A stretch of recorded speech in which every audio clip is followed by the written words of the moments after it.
Hey everyone, welcome to today's Explainer. We're unpacking a genuinely fascinating piece of source material today, a Socratic dialogue simply titled The Pilgrim and the Tourist. And what's so captivating about this text is that it isn't some dense academic lecture or a heavy philosophical treatise. No, it's just a simple, everyday conversation between an incredibly observant 8-year-old boy named Vihan and his mama. But honestly, through this brief little chat, they managed to hit on some wildly profound ideas about the philosophy of effort, the raw power of nature, and how we actually go about discovering meaning in our lives. So get comfortable, settle in, and let's walk through this beautiful exploration together. It all kicks off with this really simple physical observation from young Vihan. He turns to his mom and asks, "Why do I feel so fresh after bathing in the river water? It does not feel like this when I bathe with tap water at home." I mean, it's a brilliant question, right? Because it's something almost all of us have experienced, but we rarely ever pause to actually think about it. Just imagine that distinct, invigorating, almost shocking chill of a natural river. It literally wakes up every single nerve ending in your body. Now, contrast that with the totally mundane, temperature-controlled, everyday routine of our showers at home. It's night and day. And this innocent little question, that is the exact spark that ignites the entire philosophical journey we're about to take. Section 1. Nature's Positive Energy, Exploring the Source. Okay, let's dive into this and see exactly how Mama answers, because we're moving from a simple physical difference to the underlying energetic differences between natural environments and the man-made ones we spend pretty much all our time in. Mama offers this fascinating response. She acknowledges that sure, there might be a purely scientific explanation for the difference in the water itself, but her real perspective is that there is an immense, palpable, positive energy inherent in the forces of nature. The river water is literally flowing with that energy. That's what gives rise to that uniquely fresh, revitalized feeling. But the tap water, even if it's chemically similar, it's been totally stripped of that natural force.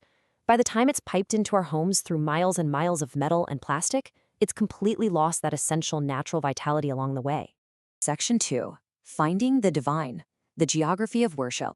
So Mama's answer satisfies Vihan for a second, but like any smart 8-year-old, it immediately triggers his next logical leap. He asks, why is this place of worship reachable only after climbing 1,000 steps? Vihan is trying to connect the dots here. If nature holds all this incredible energy, why on earth do humans build their most sacred spaces in such notoriously difficult, physically demanding spots? Well, Mama maps this out perfectly for us. She asserts that places of worship weren't just placed arbitrarily. They were intentionally built in locations where the absolute highest amount of positive energy is felt. And where are those locations? Right at the top of steep hills, deep inside dense, untouched forests, right on the banks of rushing rivers or hidden away in natural caves. For her, these remote, nature-heavy locations are geographically synonymous with high positive energy. Now, what's really interesting about this slide is how Mama draws a very hard line when addressing Vihan's next, very practical question. He asks, well, what about the places of worship we have right at our homes? And she states flat out, these are not where the divine resides, neither do they reside in the man-made structures created. They only reside where nature is there. So for her, true divinity and that real positive energy absolutely cannot be boxed into the convenient man-made structures of our daily domestic lives. The divine is inextricably linked to the raw, untamed presence of nature itself. Section 3. The Stadium Experience. Experiencing versus watching. Now, Vihan, keeping his mother on her toes, naturally, is understandably skeptical. He points out that there are places for worship absolutely everywhere in their city. So if the divine doesn't actually reside in those convenient everyday spaces, then why do people even bother worshiping there at all? Mama offers a deeply pragmatic reason for why these local, purpose-built spaces exist. She simply says, because it's not possible for everyone to climb up 1,000 stairs. And wow, that is just an honest acknowledgement of human limitation.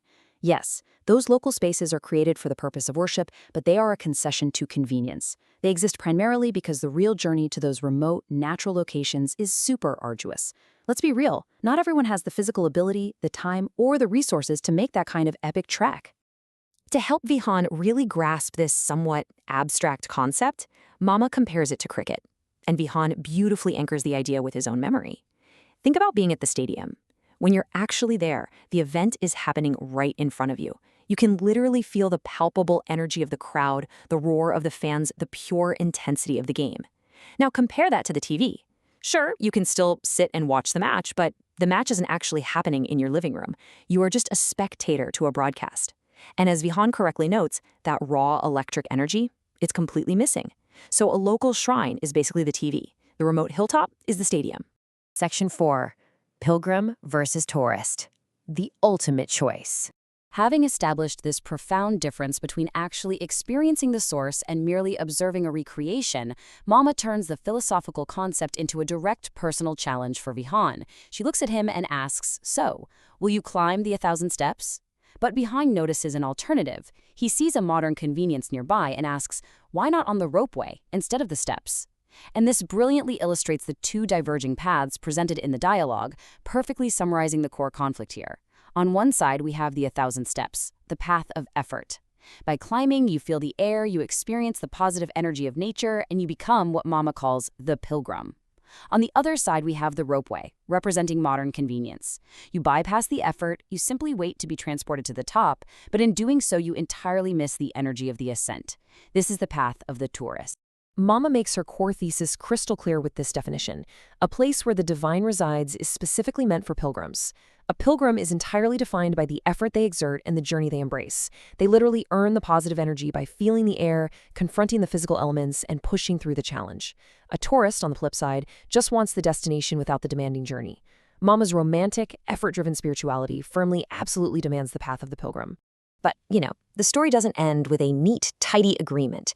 Showcasing an incredibly funny and surprisingly pragmatic mindset, 8-year-old Vihan makes his final decision. He tells her, "You climb Mama, I will do the ropeway and wait for you." It is just a wonderful, grounding moment. As the text notes, they actually take two different paths. Vihan completely gets the philosophy, he really does, but he actively chooses the modern convenience anyway. It perfectly balances the high-minded philosophical ideals of his mother with the practical, everyday reality of human nature. Which brings us to the end of our explainer and leaves us with the ultimate question. Because let's face it, the dialogue between Vihan and his mama isn't just a story about a hill. It's a mirror held straight up to how we navigate our own lives. When you're faced with the pursuit of meaning or connection or positive energy, do you embrace the exertion and effort required to truly experience the journey? Or do you opt for the convenience of the ropeway, eager for the destination, but perhaps missing all the magic along the way? So which path will you take? Thank you so much for joining me to explore this text today. I really hope it gave you something meaningful to think about.